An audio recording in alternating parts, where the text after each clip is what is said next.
Hi guys, welcome back to my channel. I wanted to talk today about the most important things that you should buy for your first year of medical school. Before I went to medical school, I had no idea what sorts of things I should be getting, and you really don't need that much, but I think there are a few core things that you should definitely be thinking about. I do want to say, before you go out and buy anything, I would start school. I think there are a few exceptions on the list that I'll talk about, but start school and see what things you actually need. Some things will be given to you by the school, so some things I say on here you might not need to buy. You might go to school and you'll see that they give it to you or it's free somehow. So definitely don't worry about getting every single thing before you start. Okay, so the first thing is a laptop, which obviously you need for medical school because we take all of our exams, at least at my school, we take all of our exams on our laptops and you study from your laptop. It's something that's super essential, and I'm assuming that if you are applying to medical school, you probably already have a laptop that you used in undergrad and just in general. But the reason why I wanted to stress this is because it's very important to make sure you have a well-functioning laptop, and I think it's honestly worth the investment to upgrade if you need to. Now, just to clarify, I'm not telling you that you need to upgrade to like the most expensive new laptop. You definitely don't need to do that. What I am saying is that you at least need a well-functioning laptop. Like if you have a very old laptop like I did, I had one that I had had for like many years already, and the audio was not working at all on my laptop. It was very, very slow. Things like that, which were just like very difficult. Like I couldn't listen to lectures on my laptop without earphones because it was just, the audio was just like completely broken and things were not loading on my laptop. So I did decide to upgrade and I got a new laptop for the first time in a few years, and I ended up getting the MacBook Air. When I was at the store, they told me that I should be getting like one of the more expensive ones, like the MacBook Pro or something like that.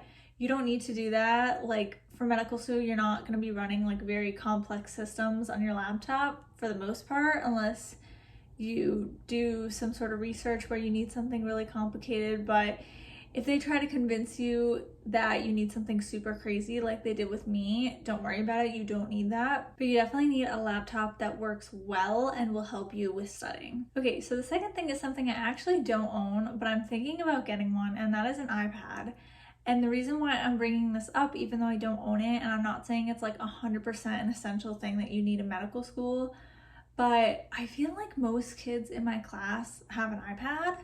Like anyone that I see studying most of the time, like they have their iPad out or like they take notes on the PowerPoint in the lecture, like while they're watching the lecture, they'll take notes on their iPad. And I'm thinking about getting one and just investing in it. I just haven't because like they're expensive, but I think some of the cheaper ones are like maybe like $2.99 now. I'm not really sure, but I have just found that a lot of my classmates think they're very, very helpful, and I think it's worth just thinking about, just because sometimes it's really nice to have an iPad to like draw things out, to write things right on the lecture. Like you can't do that on a laptop. So I think for those types of things it might be very useful. I know a lot of undergrads now also have iPads and use them. I know when I was an undergrad, like I didn't see anybody doing that, but I think now it's a more popular thing. So a lot of you guys might be doing this anyway, but I think it was just worth bringing up that while you're starting medical school, maybe you want to see how other people study and decide if you want to invest in an iPad. So the next thing is kind of an easy one, and that is just getting a lot of pens and highlighters. That is just me personally. I really like to write a lot of things down, which I talked about in my How I Study video. I'm just a big fan of writing things and also just like drawing things out. Like I think that's really helpful. So that's something, if you do that, definitely get a lot of pens. That's a pretty easy one though, I think. So one thing you need to have in medical school is a stethoscope. And I think for the most part, most medical schools now give their students stethoscopes when they get to campus. Mine did, but I'm not sure if every medical school does, so I did want to include this. However, like I said before, just wait till you get to medical school because maybe they will give you one for free, and then you don't have to worry about buying one, and you'll have the same one to practice on that everybody else in your class is practicing on. Kind of same with the white coat. From my understanding, I don't think any medical schools will make you buy this. I think it's usually something that they give to you. But I don't know, maybe some medical schools do make you buy them. So that is something, but again, like you can just worry about that when you actually get to school. Another thing that you're gonna have at some point is scrubs. And I know a lot of schools are doing things differently, especially with COVID, that anatomy lab is either like not happening as usual, or maybe you don't have cadavers. I don't really know, but for anatomy lab you have to have scrubs. And in addition, just in like shadowing clinical situations where you're in the ER or the OR, you probably want to have scrubs for that as well. This is definitely something I would say wait to buy, because we started our anatomy class in October and I had never bought scrubs before then, and our school actually ran a sale where they sold like very, very cheap scrubs. I think they were like $13 a pair, so super cheap. They were great for anatomy because your anatomy scrubs will smell just really disgusting, and you don't need like nice scrubs for anatomy or anything like that. Like you're not trying to impress anyone, so you don't have to go out and buy a fancy pair of figs or anything like that.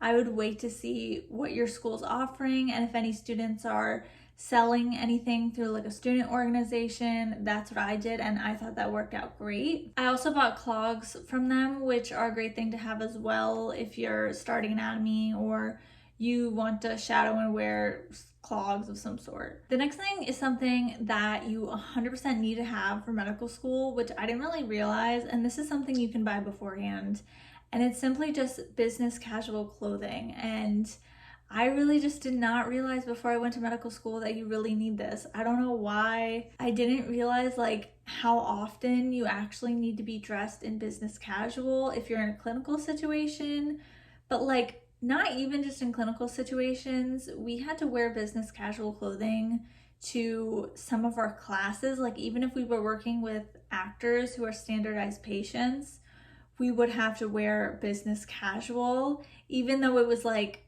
really just your classmates. So that is something to think about, that you really do have to wear business casual like all the time. I say all the time, obviously not all the time. You don't need to be wearing business casual to lectures, to like normal classes, to things like that.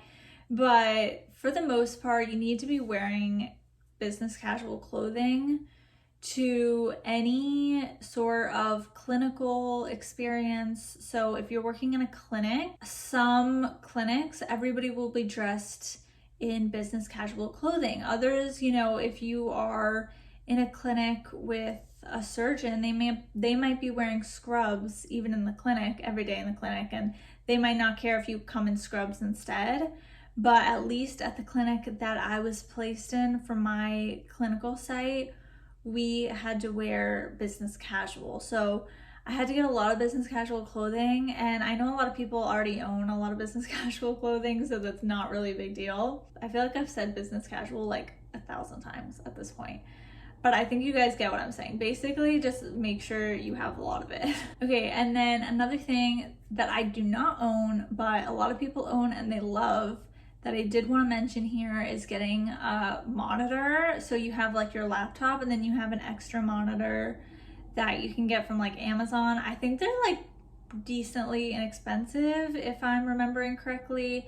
And then you can have like 2 different things that you're looking at, which I feel like would be really helpful. So maybe you can make like Anki cards on your laptop, and then you have like the slides on the monitor or something like that. Okay, and then the last thing I want to talk about is books and textbooks and that kind of stuff. I have found in general that I really do not look at the textbooks that are required by my courses. I think I mentioned this in another video, but I just don't really learn that well from textbooks. And honestly, I think most of the people in my class don't do the required reading. Like it's not something that's like very enforced in medical school, at least at my school. So I don't do it, but I think all the books are provided through the library anyways. So that could just be my school. I'm not really sure how it works at other schools, but I would just say wait till you get to school for all that kind of stuff and see what's actually important. I know a lot of people recommended first aid, and that's what I kept seeing when I was going into medical school and trying to figure out what to get. At this point, step one's gonna be pass fail, and it's not like a necessary thing you need to get for your first year. It is actually like a decent resource in terms of figuring out what's important and what you need to know, and having things like simplified and charts and stuff like that. So if you want to get a copy of it, you could, but again, I would just wait. A lot of materials that we use are actually all in a SharePoint that all the M1s and M2s share. So, you know, things like that, like you don't have to worry about that stuff till you actually get to school and see what they provide you. I just would relax, just wait till you get to school, see what's important, what you need, how you learn best, and then go from there. All right, you guys, thank you so much for watching. I hope this video was helpful. Let me know if you have any questions at all. Please remember to like, comment, and subscribe, and I will talk to you guys later. Bye, guys.